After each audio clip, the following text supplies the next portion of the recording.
So, what if I told you that we pretty much already know the entire plot of the new Supergirl movie? No, really. Today, we're going to break down all the evidence that lays out her entire story, from a really tragic start to, well, a truly heroic finish. Okay, so you might be wondering, where is this all coming from? Well, it starts right at the very top. I'm talking about the co-head of DC Studios himself, James Gunn. He didn't just say he liked this comic. He's been super clear that this specific story is the blueprint, the entire foundation for the movie. So, here's how we're going to break it all down. We'll start with the comic book blueprint, then get into a more jaded hero. After that, we'll cover her quest for vengeance and then a journey into trauma. Finally, we'll look at the climactic choice she has to make and what it means to be a hero reborn. All right, first up, the comic book blueprint. We're going to look at exactly why this one comic series from 2021 pretty much holds all the keys to the new movie. Look, this isn't going to be like the new Superman movie, which is just kind of inspired by the comics.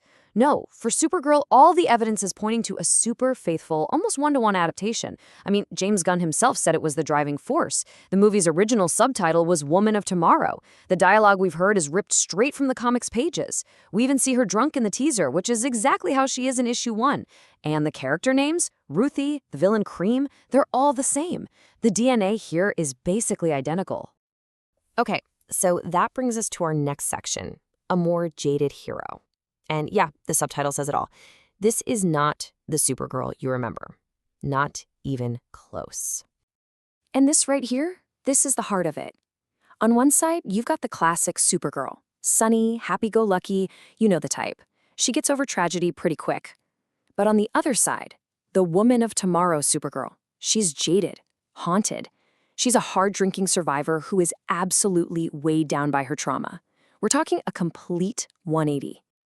And hey, it's not just James Gunn. Listen to what the movie screenwriter, Anna Nagara, said.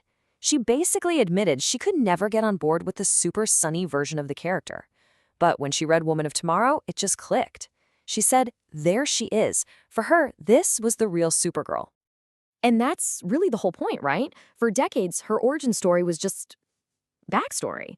A thing that happened. In the Silver Age, she just kind of gets over it. Even in the 2004 reboot, yeah, she's angry, but they never really dig into the scars. Woman of Tomorrow is the first time a story has ever really forced Kara to confront the absolute horror of losing her entire world. It finally asks the question, what does that kind of trauma actually do to a person?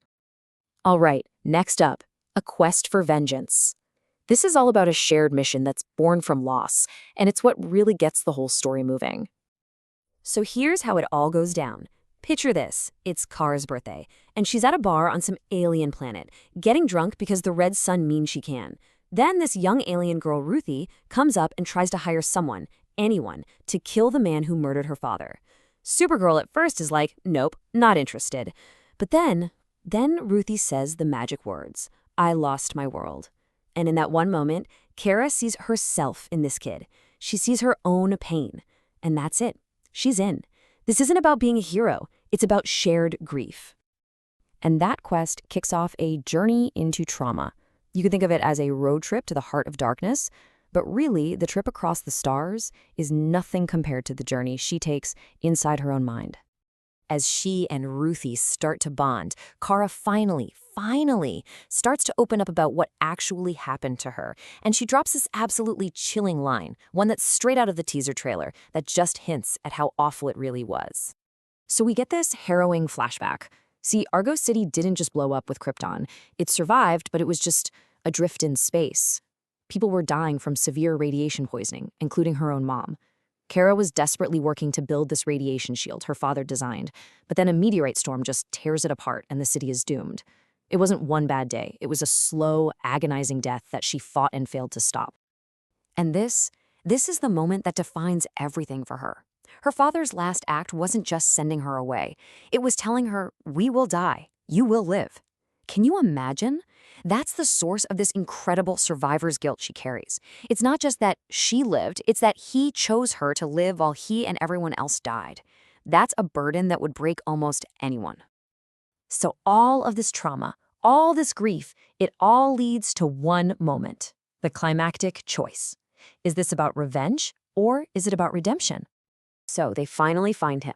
They capture the villain, and Ruthie is given the sword.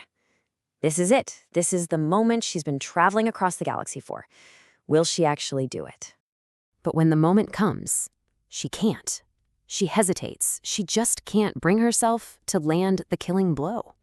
And that's when Supergirl steps up. She takes the sword from Ruthie and walks towards the helpless villain. And you're thinking, okay, here we go. This hardened, jaded Supergirl is going to do what the kid couldn't.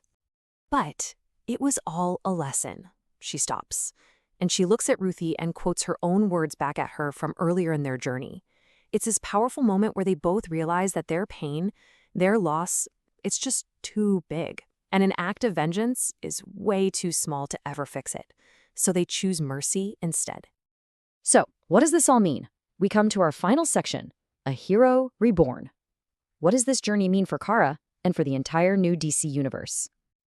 Okay, so the comic book has this epilogue that jumps forward like 300 years. The movie is probably not going to do that. It makes way more sense for the movie to have an immediate ending.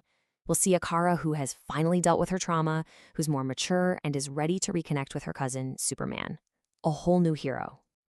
And that's the whole point of the story, really. It's her transformation. She starts as this jaded, hard-drinking survivor and becomes a mature, complete hero. She doesn't heal by punching her way through her problems, but through empathy, by guiding this young girl away from the very same darkness she's been trapped in.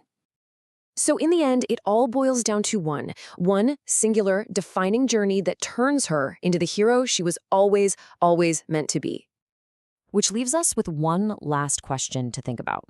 Is this version of Supergirl, one who's jaded, traumatized, but ultimately so much more human, is she the kind of hero we actually need right now? Maybe the best heroes aren't the ones who are perfect, but the ones who have to claw their way out of the darkness to find the light.